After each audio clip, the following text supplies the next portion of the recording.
صلاۃ علی ملت اسلامیہ۔ السلام علیکم ورحمۃ اللہ وبرکاتہ۔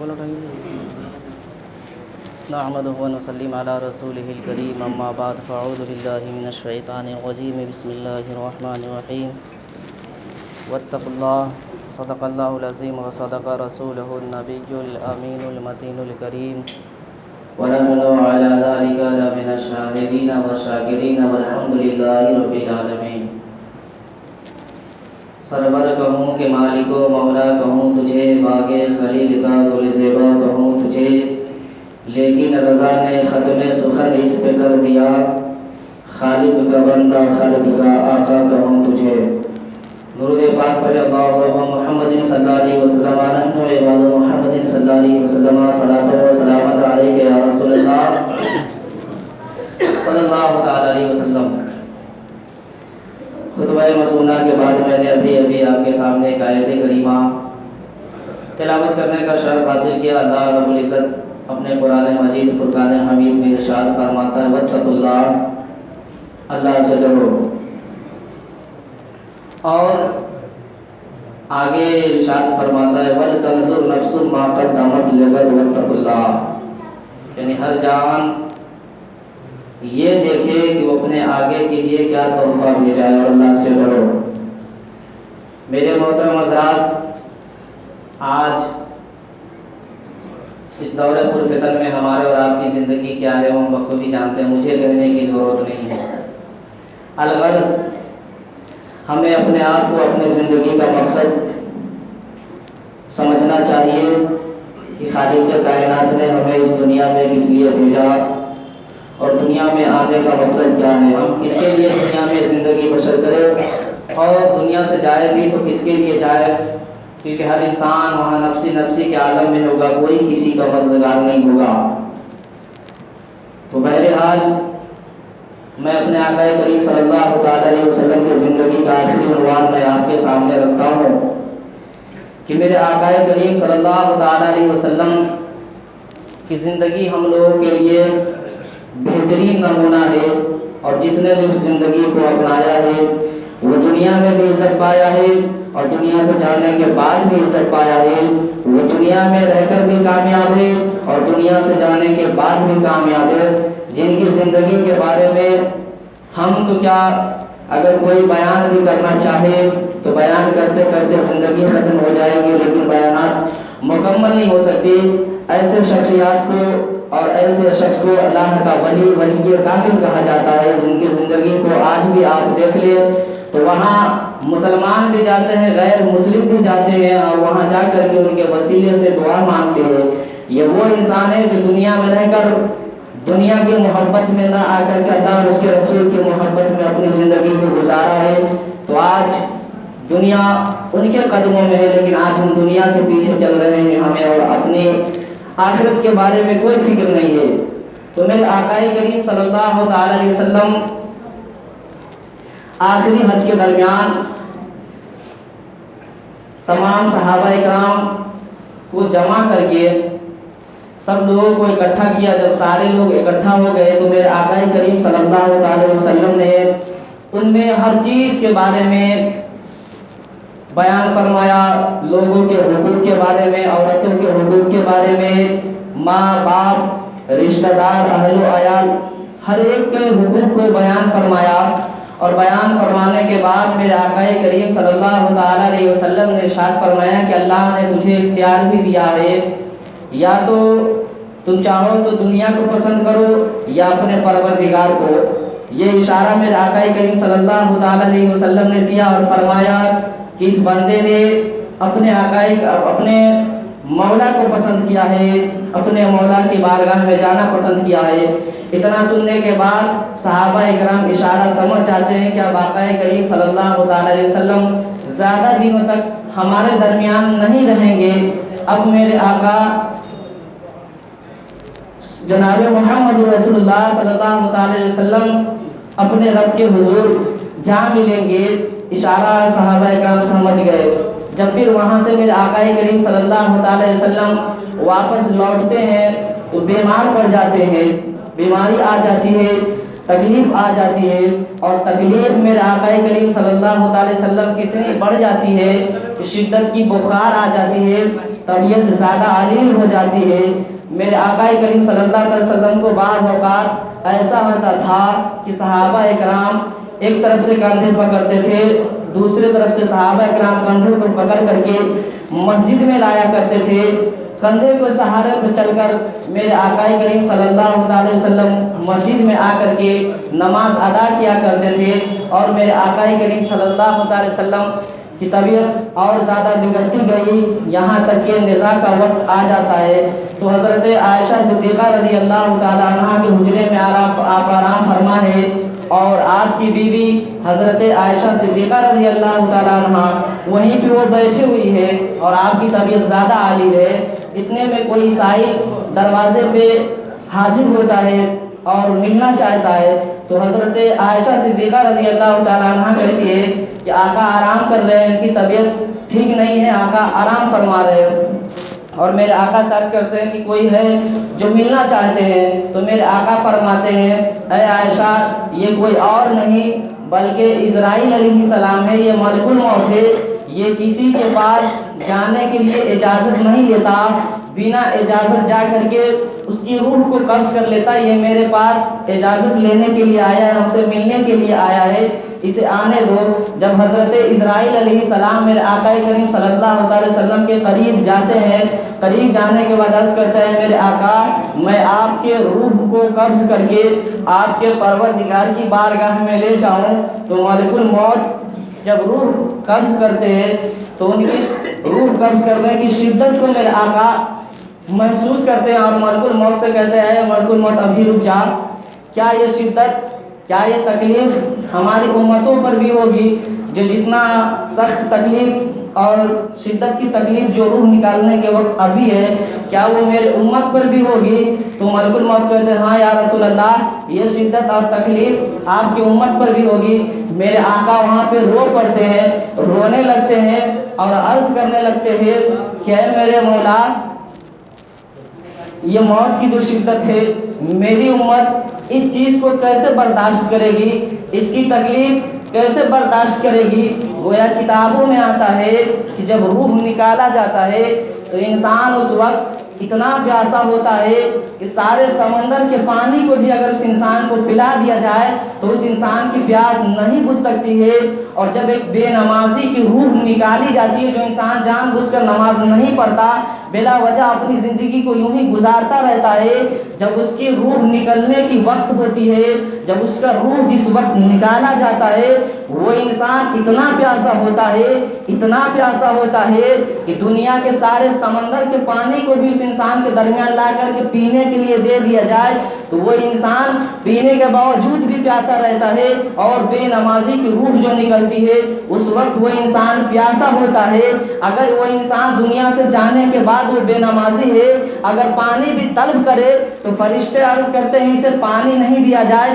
اسے پانی مت دو، اس کے لیے جو سزائیں وہ سزائیں رہنے دو۔ میرے آقا اپنے مولا کی بارگاہ میں عرض کرتے ہیں تو رب ذوالجلال ارشاد فرماتا ہے اے میرے محبوب آپ پریشان نہ ہو، نہ آپ گھبرائے، جو آپ کا امتی ہر وقت نماز کے بعد آیت الکرسی پڑھے گا اس کی روح کو میں خود ہی قبض کروں گا، لیکن حالات تو یہ ہے کہ بارگاہ خدا بندی میں ہم تو آتے نہیں، حالات تو یہ ہے کہ اپنے سر کو بارگاہ خدا بندی میں جھکاتے نہیں۔ ہماری زندگی تو اب یوں ہے ایک جانوروں جیسی ہے جو پوری زندگی کھانے پہ اپنی زندگی کو گزار رہے، لیکن وہ آقا کریم جو راتوں رات جاگ جاگ کر رات میں اٹھ اٹھ کر اپنے امت کے لیے مغفرت کی دعائیں کرتے رہے، یہیں تک کہ نہیں میرے آقا راتوں رات آنسو بہایا وہ آپ کے لیے، لیکن آپ کیا صلہ دیتے ہیں، اور آپ کو خود اپنی بھی فکر نہیں کہ میرے جانے کے بعد میرا انجام کیا ہوگا۔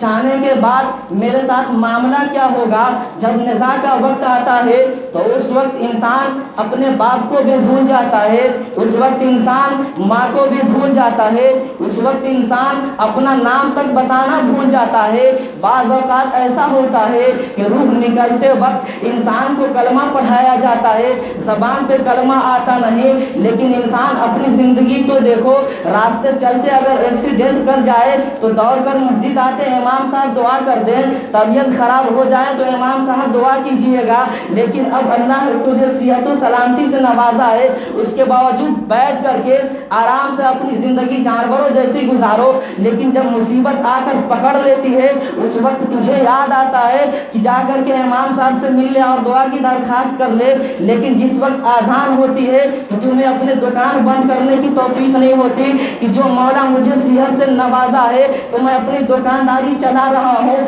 اگر اچانک بیمار پڑ جاؤں تو باپ الگ پریشان، اگر بیمار ہو جاؤں تو ماں الگ پریشان، اگر طبیعت اتنا بگڑ جائے کہ بچنے کی بھی امید نہ ہو تو دعا پہ دعا ہوتی ہے، لیکن جس وقت صحت و سلامتی کے ساتھ ہم اپنی زندگی گزار رہے ہیں، جس وقت ہمارے بدن بالکل تندرست ہے، ایسے وقت میں اپنے گناہوں سے ذرہ برابر بھی توبہ کرنے کے لیے بارگاہ خداوندی میں آتے نہیں۔ آج جوانیاں میرے پاس ہیں، ہم کود لے رہے ہیں، جوانیاں میرے پاس ہیں، ہم ناچ کر رہے ہیں، لیکن جب کسی نوجوان کے بارے میں سننے کو آتا ہے کہ کسی گاڑی کے نیچے دب کر وہ انتقال کر گیا ہے، کہیں ایکسیڈنٹ کر گیا ہے یا کہیں کچھ ہو گیا ہے، تو اس نوجوان کے گھر میں تو ماتم جیسی چھا جاتی ہے، سارے لوگ پریشان ہو جاتے ہیں کہ گھر کا ایک لاڈلا بیٹا چلا گیا، لیکن اس وقت اس باپ کو یاد کر لینا چاہیے کہ گھر کا ایک لاڈلا بیٹا، گھر کا ایک نوجوان، میرے سماج کا ایک نوجوان، میرے محلے کا نوجوان ایک انقلاب کی طرح ہوتا ہے۔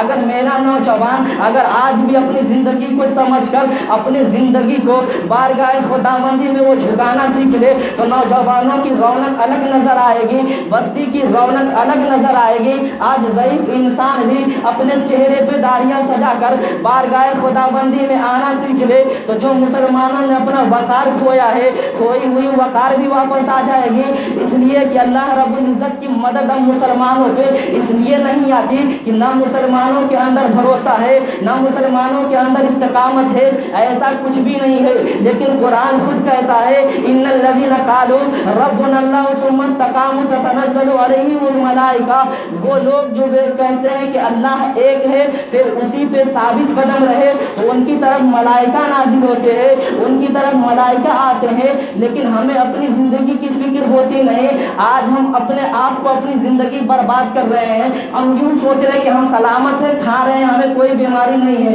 ہمیں کوئی پریشانی نہیں ہے، نہ پیسے کی تکلیف۔ اے انسان، تجھے پیسے کی تکلیف ہو یا نہ ہو، تمہارے پاکٹ کی پیسے جب تمہاری روح نکل جائے تیرا بیٹا نکال کر استعمال کر لے گا، تمہارا جو بھی دولت ہے وہ تمہارا بیٹا استعمال کر لے گا، تمہارے پاس کچھ بھی نہیں ہے۔ جیسے آپ دنیا میں آئے ہیں ویسے آپ چلے جائیں گے۔ جو کپڑا بھی خریدا جاتا ہے یا تو وہ بیٹے کے پیسہ سے خرید کر آپ کے بدن پہ ڈال دیا جائے گا، پھر آپ کو قبر کے حوالے کر دیا جائے گا۔ آپ کا ہے کیا؟ آپ جو دنیا میں جس کے ساتھ کریں گے، جیسا آپ کریں گے ویسا ہی آپ پائیں گے۔ پھر میرے آقا کریم صلی اللہ تعالی علیہ وسلم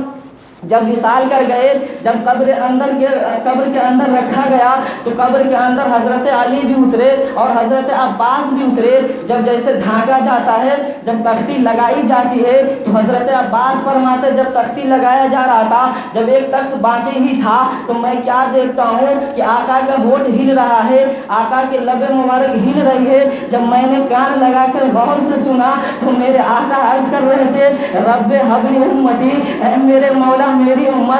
امت مجھے پہچانتی نہیں ہے، مولا میری امت مجھے جانتی نہیں ہے، اسے بخش دے۔ لیکن آپ کتنے اچھے امتی ہے، آپ کتنا بہترین صلہ دیتے کہ آپ کتنے وقت مسجد میں آتے ہیں۔ اے نوجوانوں، میں آج بھی کہتا ہوں اپنی جوانی پہ فخر مت کرو، جوانی سے اللہ نے اگر نوازا ہے تو رب کا شکر ادا کرو۔ چہرے بھی خوبصورت ہے، بال بھی خوبصورت ہے، لیکن ان ساری خوبصورتی ایک منٹ میں بکھر جاتی ہے۔ جب تمہاری روح نکل جائے تو کوئی دوست تمہارا پوچھنے والا نہیں ہے، تمہارے گھر پہ کوئی عزت لوٹنے کے لیے بھی اتر جائے تو کوئی حامی و مددگار نہیں تمہارا۔ اس لیے کہ یہ دنیا ہے، کوئی انسان کی عزت اتارنے پہ لگتا ہے تو کوئی بچانے پہ لگتا ہے، لیکن اگر تم بارگاہ خدا بندی میں جھکنا سیکھ لو اور بارگاہ خدا بندی میں آ کر گناہوں سے توبہ کر لو، تمہاری دنیا بھی کامیاب ہے، تمہاری آخرت بھی کامیاب ہے۔ آپ یہ سوچتے ہیں کہ ہم جیسے نوجوان ہیں، ہم عالم ہیں، بولنے کا کام ہے، نہیں میرے ملت کے نوجوانوں، ارے تمہارے سامنے کھڑا ہوں، میں اچھا لگتا ہوں دکھنے میں،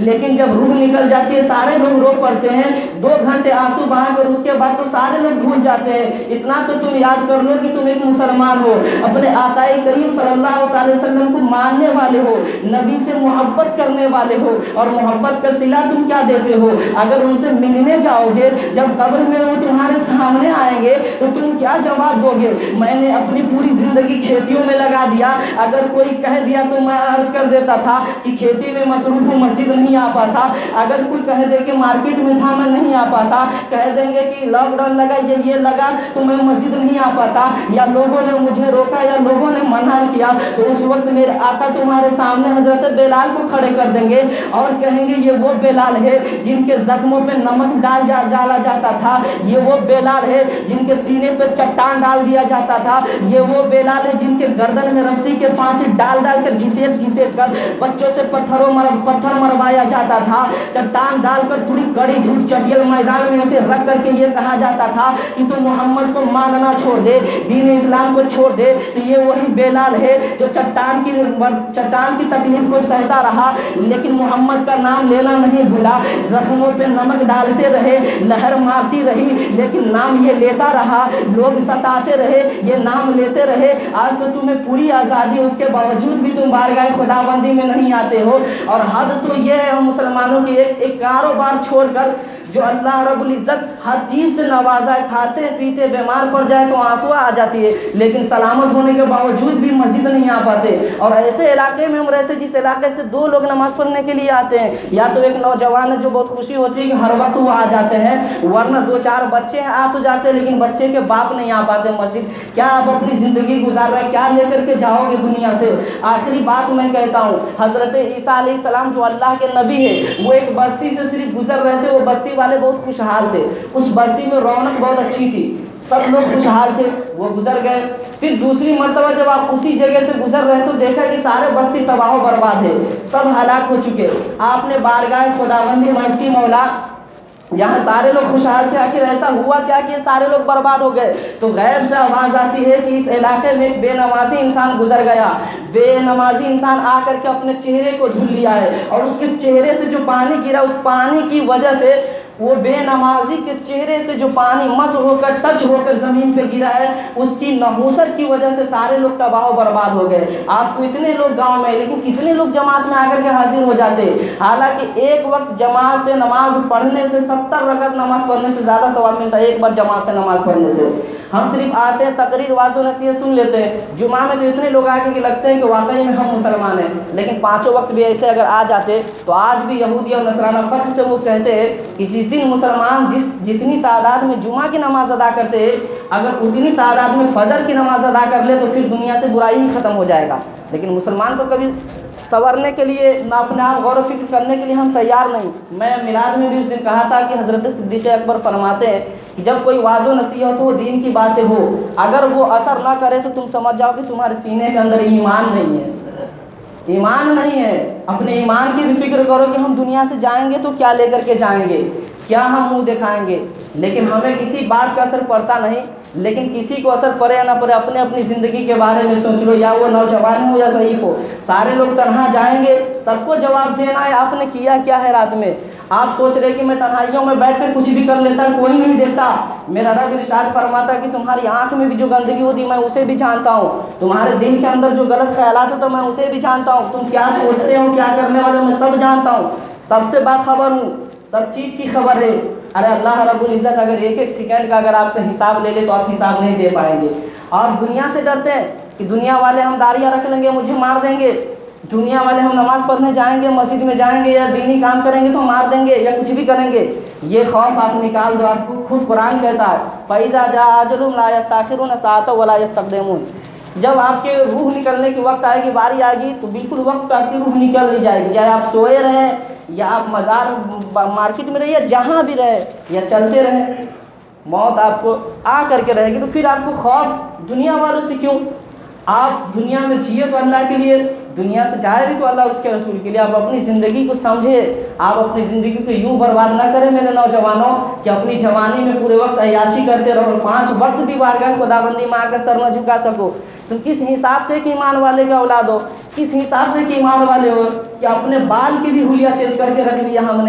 نے اپنے ہر چیز اتنا بدل لیا کہ لوگوں نے آج مجھے بدل کر کے جانوروں جیسی سلوک میرے ساتھ اب لوگ کر رہے ہیں۔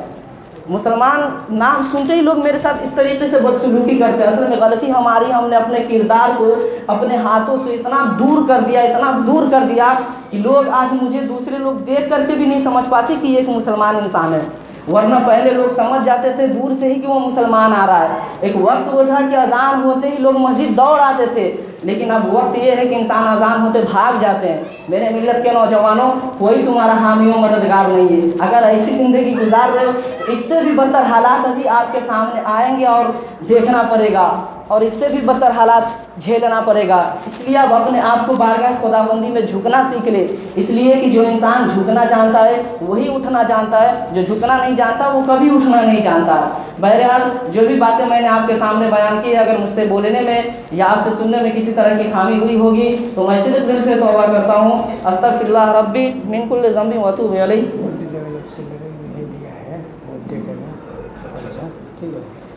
اچھا، جو لوگ پیسہ وغیرہ یا اس طرح کے معاملات ہیں جو کوئی جمع نہیں کیے ہیں وہ کہہ رہے ہیں کہ مطلب جمع کر دیں،